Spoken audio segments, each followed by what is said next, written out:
Hey, what is going on, guys? It's your boy here again, Dean, and this isn't gonna be normal. This isn't gonna be normal. Finally doing the deck profile over the deck I brought to 4 different regionals. Managed to top 8 with it twice, though the individual records were all over the place. There was a 7-0 finish in Toronto, a 2-5 in Atlanta. I'm very disappointed in myself for that one. A 4-3 in New York, and a 3-4 in Chicago. So deck has, it's all over the place. I'm going to really be talking about that. But this is the Bang Dream deck. And I think it's very close to the best thing you can be doing with Bang Dream. And the only reason I'm putting this out here is because we got the Countdown Collection recently. And because I did go to 4 different Weiss regionals. And I know, some people from back in the day might still follow me for this. I'm not going to be doing Weiss content normally, so don't worry about that. Shadowverse content will be the main goal. But from time to time, maybe once every like 4 or 5 months, might see a Weiss deck pop up on here, especially if it's around tournament season and it's something I've been playing with. So with that in mind, let's get into the deck profile. I'm going to be talking about things that I like and then what I really don't about this list. Decklog will be in the description, so you can follow it there, follow along there, and then also, I'm going to talk about what we can be changing. So first, is this Kokoro. It's able to check for trigger up to 2. You don't have to look at both, but you can look at one and then choose if you want to look at the second one. And then if you have nothing in the back row, you're able to mill. This is the best way for us to try field, especially going first or second, because we can hopefully manage to get a brainstorm or something cheeky. I think that this card should belong in the list regardless of what we do. Because this is just such a good card, especially with our top end. It's modular. It's just good throughout the mid game. It's like basically our best chump attacker, since it can dig 2 for a soul trigger, maybe try to get a choice. It's just all around good card. 4 Karu Azusa, ditch 1, top check 4 for a yellow character. I think Azusa is a profile for boomers at this point. The way that your board develops and your selection is legitimately horrific. It almost never gets you what you need. I don't even think you need the deck speed. I don't think you need the deck speed from this thing. You play it once to twice in a game, it's eating up 4 slots, and it doesn't do a whole lot for you. There's other cards that can do the same thing without eating as many slots and without forcing you into full yellow, which I think is part of the problem with the deck. I think that if I wasn't on this card, I might have been able to consistently have had like 5-2 records instead of those 3-4 and 2-5s, right? I think this card was part of the problem in the deck build. 4 of the Cannon Brainstorm, you have to play it if you're on the Cannon level 1, which we'll talk about later. But it's Salvage Brainstorm, and if you have the Climax for the level 1 in play, it gains Choice Trigger in all zones, like basically from deck, so that when you trigger it, you can use the choice. This card's okay. I mean, like, Salvage Brainstorm is good, Choice Trigger is good, but we cut there was a combo at level 1 that we cut, which I'll talk about later, from the original Japanese list, that makes this a lot less good. I mean, like, it's still a good card, don't get me wrong. It's just, like, a lot less good than you would think. We're on 2 Yukina JCs. I don't really want more of this. It's a good hit off of this. It's decent on the board. It only bounces back cards with anniversary traits. So like half of this deck, if you're looking on the deck log, you'll understand. A lot of this deck doesn't have the anniversary trait, like things like this thing, the Azusa Karu. So this can't even bounce a lot of our cards. It's just kind of like, it can bounce the Kokoro, it can bounce a Brainstormer if we try field with it. But there's a lot of garbage in here that it just cannot target. Actually, most of the deck it can't target, but it's still okay for denying reverses.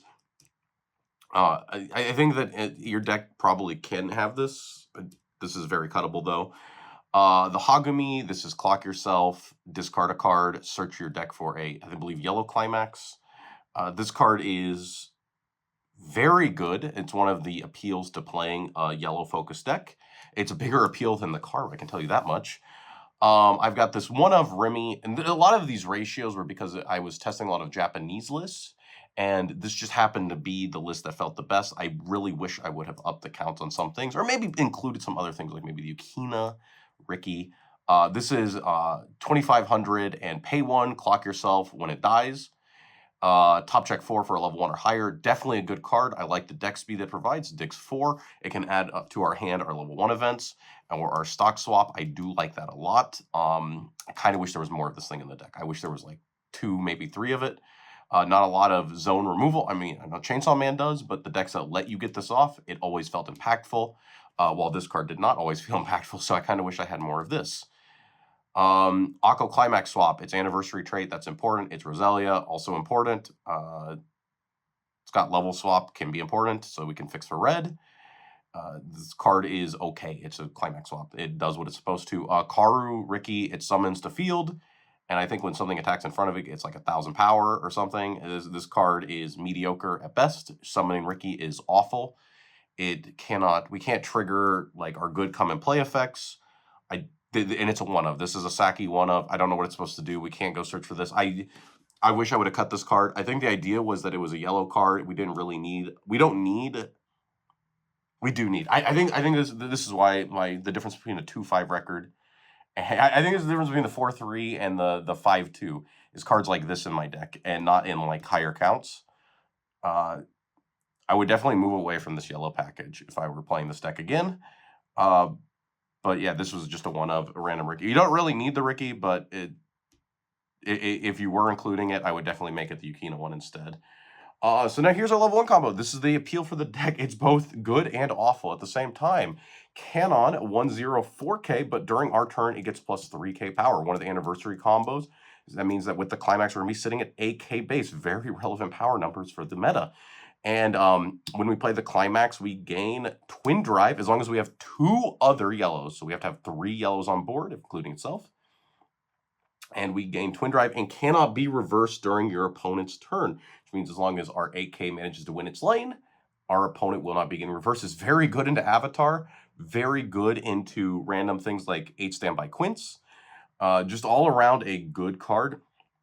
And the power line is very relevant into Chainsaw Man, which we'll be talking about with some of these cards over here. This card also sucks because it eats your board. Like this card, it doesn't develop your hand. The idea is that you're twin driving for choices, which is a little sacky to say the least. I like this because it does help our soul damage throughout the game. Because I feel like Bang Dream, if you count this deck, has 13 soul triggers. Thanks to this card, checking for trigger, and this card, twin driving, we have a chance to pretend like we're a 20 soul trigger deck and have the same damage output. But this card clogging our board and not developing our hand means that we're relying on hitting choices or hitting brainstorms to develop our hand. And then it's like, even if it gets that 1 turn of living, sometimes it doesn't get that 2nd turn of living, right? Even if we have the Climax, thanks to some broken profiles we have, like this thing and this card right here that we'll be talking about later. It's like often we have to play over one or we have to crash one. It's very hard to get multiple lanes of attacking with this. So this combo is... I feel like there's nothing better in Bang Dream, and I feel like this choice is very important for our top end. But, God, this is also part of the problem with the deck. I wish that there was something better, or maybe I need to navigate the mid-game a little bit better. Now, this is something that the Japanese list play that I am actually a huge fan of, and that's 3 something in the warehouses. This is just like extra copies of our combo that doesn't require board slots, right? Like the Azusa, to play it down, we have to commit a board slot. This is just raw. Anytime we draw it, we're able to filter for at least a level 1, maybe even upwards of a level 3. Usually not, though. It's usually level 1s or maybe a level 2 for lucky. Almost never a level 3, though. I just like this. I like cards that up the consistency of our deck without committing themselves to the board, especially with a card that locks our board and we can't plus unless it lives a turn and possibly 2. Hagumi. So originally this was a Hagumi from Anniversary that had shuffle 2 back in, give a card 2k. That was not very good because it didn't help our numbers into Chainsaw Man. 8k plus 2k is 10k. Which doesn't stop the triple green guy, so that's not good enough.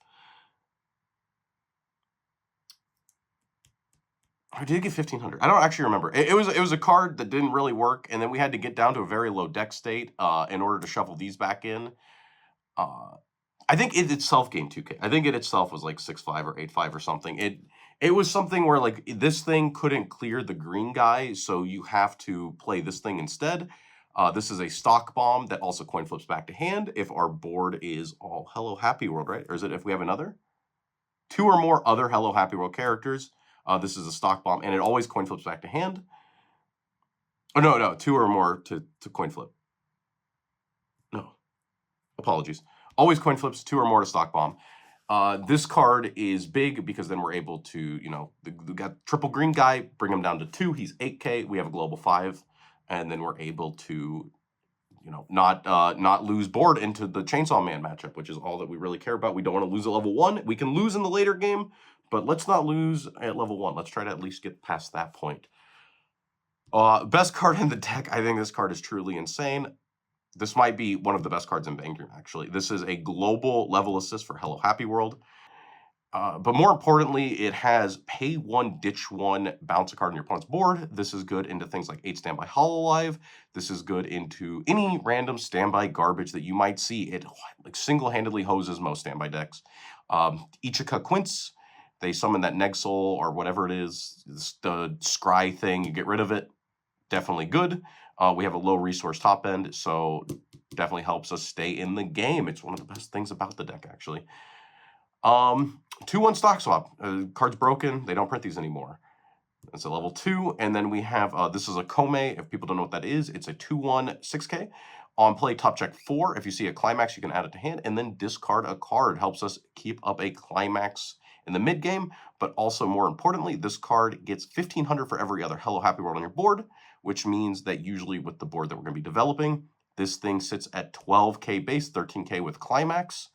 And it's able to just run over our opponent's early plays and just pressure our opponent's board while also clearing the way for this thing.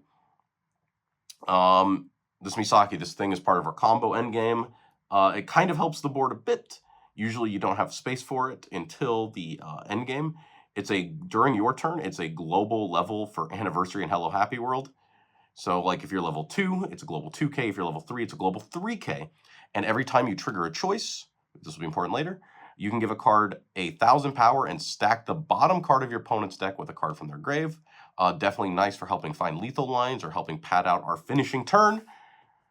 I really wish there was a way to see this better. I wish there was a little more room here for the changer for this thing, because I wish this thing could happen earlier. But it is what it is. Card's good. I don't know about this card. This is the Karu early play. If you have 2 or less in waiting room, it's an early play, and then it heals. And if your board is all Hello Happy World, it has ditch a card when it gets reversed to come back to hand. And it's a 10-5, as long as your board is all Hello Happy World. A little bit of a challenge sometimes with some of the cards in our deck. You know, like if we put down a Climax Swapper or this thing, sometimes we don't have or the JC, right? Sometimes we don't have a board of all Hello Happy Worlds. I never played this in 4 tournaments. This is the Hagumi level down 2 or less in bin. We're able to early play, and then it level downs opponent's creature. And then we also get to, what is this? We get to stock from waiting room. Sorry. I have actually never read this card because the only thing I've done with this is summon it from stock because it has 2 soul. This card is not very good. It doesn't really do anything that this bouncer doesn't because, I don't know, it just never felt relevant. I would definitely cut this. Kokoro level 3. So this is our top end that we are going for. This thing has on attack, we get to choose our trigger. We get to put a card from our grave on top of our deck. More importantly, we're going to be choosing choices because this thing has ditch 2 at the end of the attack. Summon a yellow card from our stock that's not itself. So the idea is we're going to be able to stack a choice. I'll talk about the top end after I explain this Kazumi as well, actually. So the last piece of the puzzle is this Kazumi. This Kazumi is actually insane in this deck. On play, it's draw 2, ditch 1. It has a climax combo, or draw 2, ditch 2, blind stock 1. So that's a 3-1 basically. That hand filters. Can help us get to refresh, can help us, like, you know, empty cards from our hand that we've held for the combo turn with the Kokoro. Like maybe we're holding onto these things, we're able to filter them out of our hand and then use the choice triggers. And more importantly, it has pay for on attack. You mill the top card of your deck. It's Musashi. You get to burn for the level of the card you milled +1.